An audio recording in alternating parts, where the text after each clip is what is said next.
अगं चहा तरी घे. किती वेळ उपाशी राहशील?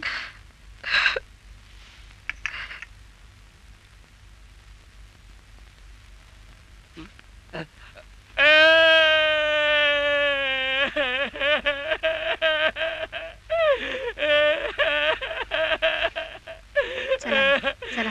हे असं कसं घडलं? म्या 2 दिवसासाठी मुंबईला गेलो आणि हे असं विपरीत घडलं. आता त्या आकोबा बाजीरावाला सजा झाली तरी माझा यशवंताची होणार आहे वय. मला त्याचं अखेरचं दर्शन सुद्धा झालं नाही. आता मी कुणाकडं बघू?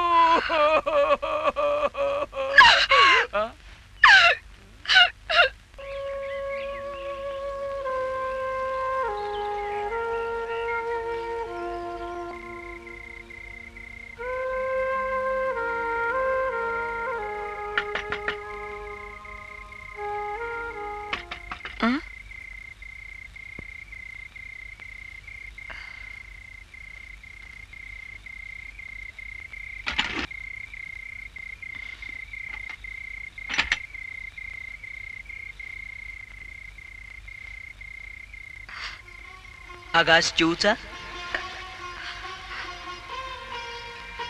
मग काऊचा?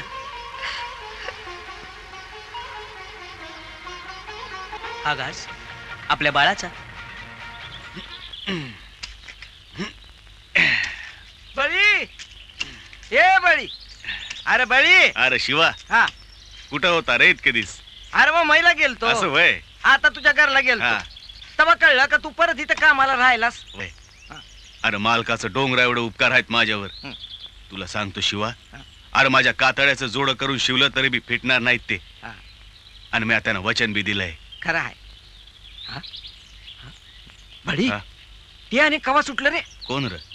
अरे ते बघ किती आहे. बळी, हे कसं सुटलं रे? अरे मला बी काय कळन असं झालंय गड्या. मी असं करतो, हा. नलावडे वकिलासनी भेटतो आणि त्यांना विचारून घेतो. वय वय, जा लवकर.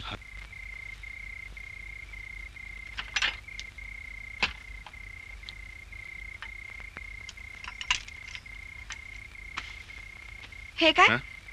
कुठे निघालात? जेवायचं नाही तुम्हाला? अहो काय झालं तुम्हाला? बोलत का नाही? बाईसाहेब, मला एक सांगा, त्या दिवशी मालकांचा खून झाला त्यावेळेला मी कुठं होतो? इथेच होतात माझ्या बरोबर. का?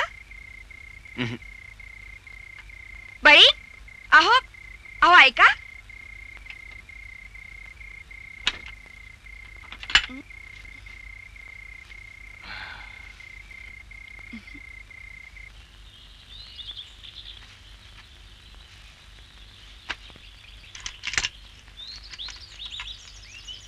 बळी,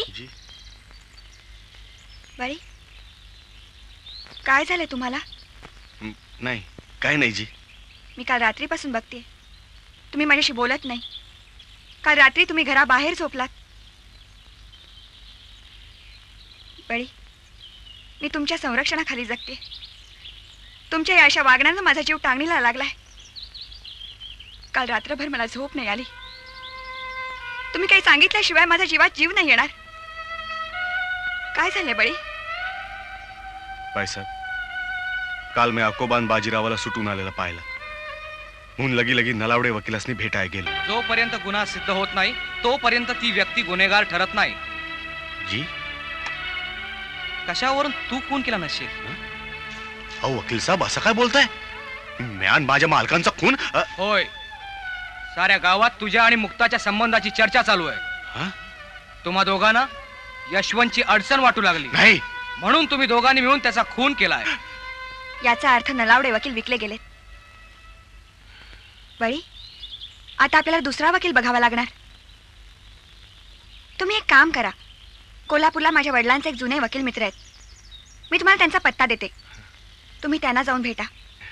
सगळी हकीकत सांगा. ते आपल्याला नक्कीच न्याय मिळवून देतील. वैजी, असा आहे तर एकंदरीत सर्व प्रकार. मुक्ताला म्हणावं, तू काही काळजी करू नकोस. जरूर न्याय मिळवून देईन मी तिला. उपकार झाला वकील साहेब, तुमचा लय उपकार झाला आमच्यावर. निघतो म्या. हो या. मावशी मावशी काय झालं रे? मावशी अगदा तुझ्या शेतात गुरं शिरलेत. काय? चल.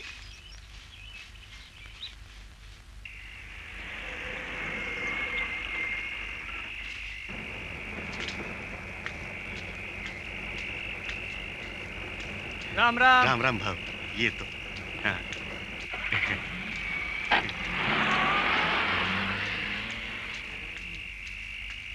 जोशी वकिलासने सांगितलं न्याय मिळवून देणार म्हणून. हा, बाईसाहेबांना जाऊन सांगतो आता. होय. हा? बाईसाहेब, मी जोशी वकिलासने भेटून आलो, त्यांनी सांगितलं. बाईसाहेब, ओ बाईसाहेब. बाईसाहेब,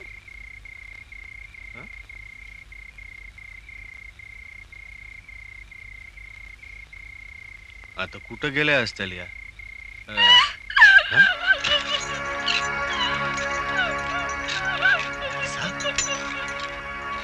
कुणी केलंय?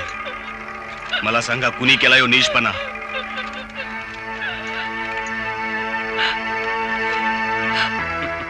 त्या दिवशी माझ्या हातात सुटलीस, आता कशी सुटशील? काय करशील? काय करीन बघायचंय तुला?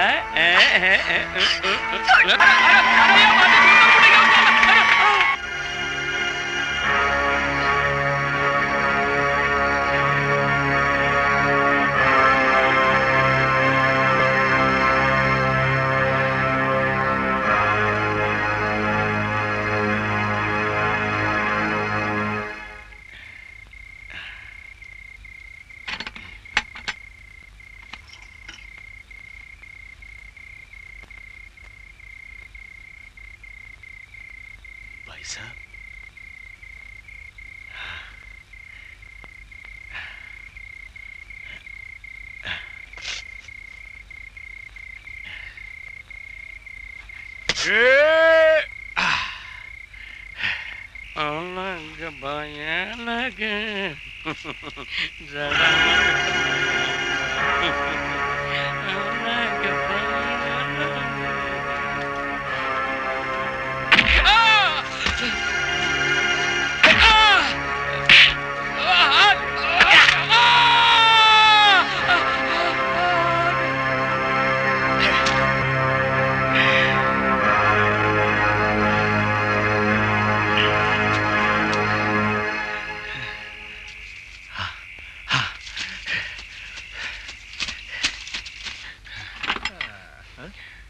काय रे बळी, तू काल रात्रीच जाणार होतास ना?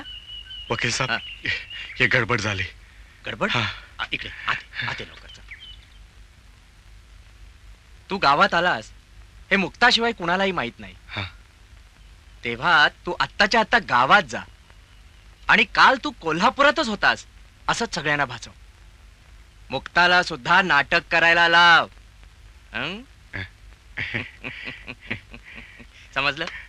समजलं साहेब, येतो मी. हो, जा जा पळ जा.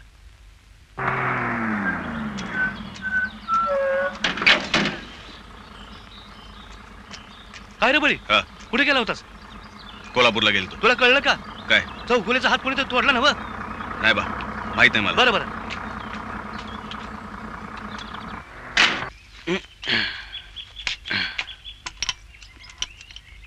बाई, काल रात्री तुम्ही कुठे होता?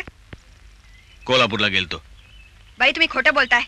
मी कोल्हापूरला गेलतो आणि तेवढंच खरं आहे. बळी माझ्याशी खोटं बोलले का?